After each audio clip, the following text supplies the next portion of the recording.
नीतीश कुमार को एनडीए के साथ सरकार बनाना पड़ सकता है भारी। तो क्या लोकसभा चुनाव से पहले बिखर जाएगी बीजेपी गठबंधन की सरकार? जेडीयू के अंदर मची बवाल से नीतीश हुए परेशान। बता दें, बिहार में हाल ही में सत्ता बदल का जो खेल हुआ वह तो सिर्फ ट्रेलर था, असली खेल तो अभी भी बाकी है। नीतीश कुमार ने महागठबंधन से अलग होकर एनडीए के साथ सरकार बना ली, येन केन प्राकरण विश्वास मत भी हासिल कर लिया। अगर वे चाहेंगे तो सरकार कार्यकाल भी पूरा कर लेगी, पर नीतीश के सामने सरकार बचाने से बड़ी चुनौती अभी इंतजार कर रही है। वे भी इस बात को जरूर समझते होंगे। जेडीयू के कई विधायक सांसदी का चुनाव लड़ना चाहते हैं।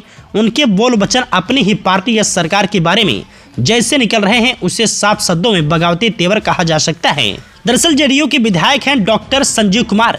नीतीश कुमार से उनकी नाराजगी है या नहीं यह तो वे ही जाने, लेकिन उनके अंदाज से तो यही लगता है कि वे पार्टी नेतृत्व से खार खाए हुए हैं। विश्वास मत के दौरान संजीव को लेकर खूब ढोल बजा। कहा गया है कि वे आरजेडी के इशारे पर नीतीश को पटखनी देने वाली जमात में शामिल हो गए थे। जेडीयू के 2 विधायकों की खरीद फरोख्त का आरोप उन पर लगा है। संजीव कुमार के खिलाफ दर्ज मामले की जांच ईओयू को सौंप दी गई है। दरअसल जेडीयू के विधायक हैं डॉक्टर संजीव कुमार।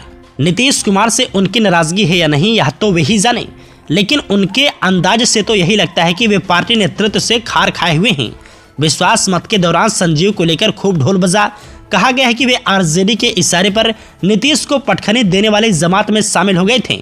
जेडीयू के 2 विधायकों की खरीद फरोख्त का आरोप उन पर लगा है। संजीव कुमार के खिलाफ दर्ज मामले की जांच ईओयू को सौंप दिया गया है। हालांकि तमाम शिकवा शिकायत के बावजूद वे विश्वास मत में शामिल हुए, नीतीश का साथ भी दिया। विधायकों की खरीद फरोख्त का केस करने वाले जेडीयू विधायक सुधांशु शेखर से तो उनकी नाराजगी की सीमा नहीं है। वे कहते हैं कि शेखर तो अनुकंपा पर विधायक बने हैं, ऐसे चिंटू पिंटू को तो मुझे लाइन पर लाने के लिए किसी की जरूरत ही नहीं है। उन्हें मोहरा बनाया गया और लोग भी इसमें शामिल हैं, सब पर मानहानि का मुकदमा दर्ज कराएंगे। इसकी प्रक्रिया भी चल रही है, जिसने भी ऐसा करवाया उस पर भी कार्रवाई करेंगे। सुधांशु शेखर दूध पीते बच्चे नहीं हैं जो किसी के कहने पर केस दर्ज करा दिया।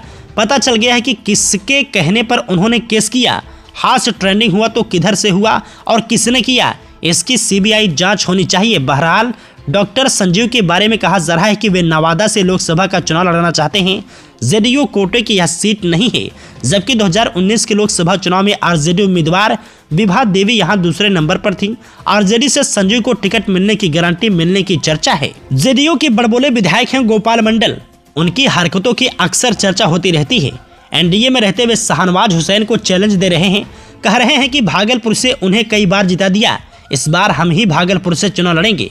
वे तो यहां तक दावा कर रहे हैं कि लोकसभा सीट का टिकट वे पॉकेट में लेकर घूमते हैं। नीतीश कुमार से वे कई मौकों पर अपनी नाराजगी का इजहार भी कर चुके हैं, इस्तीफा देने की धमकी भी दे चुके हैं। जिस आत्मविश्वास से भागलपुर से लोकसभा चुनाव लड़ने की बात कर रहे हैं उससे लगता है कि उन्हें आरजेडी ने आश्वस्त कर दिया है, इसलिए कि एनडीए में तो अभी तक सीटों का बंटवारा ही नहीं हुआ है। वैसे भी भागलपुर में पहली दावेदारी बीजेपी की ही बनती है।